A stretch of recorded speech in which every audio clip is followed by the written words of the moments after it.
நம்ம முத்து நம்ம மலேசியா மாமாவை சந்திக்கிறாரு. இப்போ ரோஹிணியோட நிலைமை என்ன ஆக போகுதுன்னு தெரில. சிறகடிக்க ஆசை அடுத்தது எப்படி போகுதுன்னு பார்ப்போம். நமது சேனலை சப்ஸ்கிரைப் பண்ணிக்கோங்க. இந்த வீடியோ உங்களுக்கு பிடிச்சிருந்தா லைக் பண்ணுங்கள், ஷேர் பண்ணுங்கள். இங்கே அண்ணாமலையோட நண்பர் வீட்டுக்கு வராரு. வந்துட்டு அண்ணாமலையை கையை பிடிச்சிட்டு அழுதுறாரு. அழுகுறத பார்த்துட்டு விஜயா கேட்குறாங்க, என்னாச்சுண்ணே என்னாச்சு அப்படின்னு கேட்குறாங்க. உடனே அண்ணாமலை கேட்குறாரு, என்ன சொல்லு அப்படின்னு கேட்குறாங்க.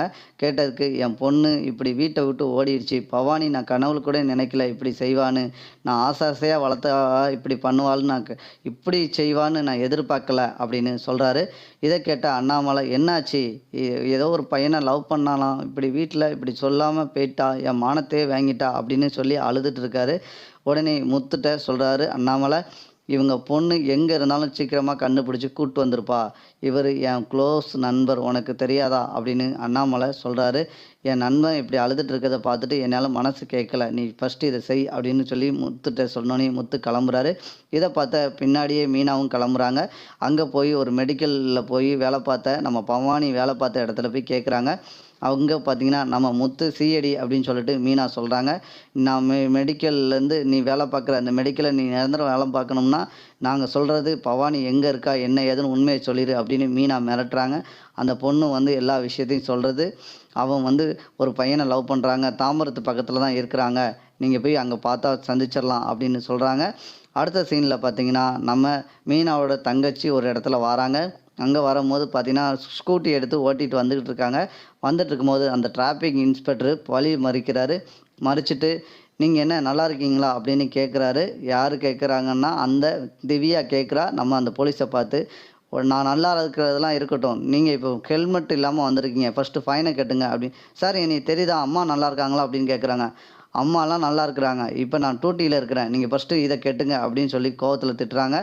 உடனே ஒரு நீங்களே படித்தவங்க இப்படி இருக்கீங்களா அப்படின்னு சொல்லி வார்ன் பண்ணோன்னே உடனே அந்த போலீஸு உடனே 1000 ரூபாய் எடுத்து அவர் ரசீது போட சொல்கிறாரு.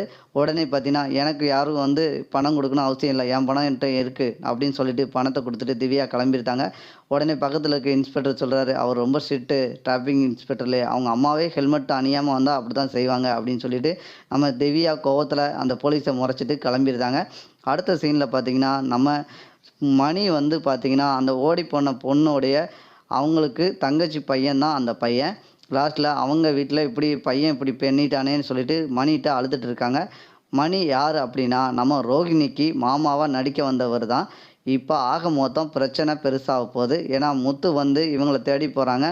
அந்த பொண்ணு வந்து இவங்க கூட தான் போயிருக்கு. அது யாருன்னா, நம்ம மணியோட தங்கச்சி, அவங்களுக்கு ஃப்ரெண்டோடைய நம்ம மணியோட தங்கச்சி பையன்தான். இப்போ 2 பேரும் ஓடி போனதை இப்போ முத்தும் கண்டுபிடிக்க போகிறாரு. இப்போ மணியும் கண்டுபிடிக்க போகிறாரு. மணி வந்து கேட்குறாரு, அந்த பொண்ணு எந்த ஊர் எந்த ஏரியா அப்படின்னு கேட்கவும் ஏரியா அத்தனையும் சொல்கிறாங்க. இப்போ மணி இங்கே வராரு. முத்து அந்த தாம்பரத்தில் அவங்கள போய் தேடி போகிறாரு. இப்படி ஆக மொத்தம் இவங்க 2 பேருமே சந்திக்க போகிறாங்க. இப்போ ரோகிணி ஆக மொத்தமாக சிக்க போகிறாங்க. அடுத்தடுத்த எபிசோடு இப்படி தான் நண்பர்களே போகுது. இந்த வீடியோ உங்களுக்கு பிடிச்சிருந்தால் லைக் பண்ணுங்கள், ஷேர் பண்ணுங்கள்.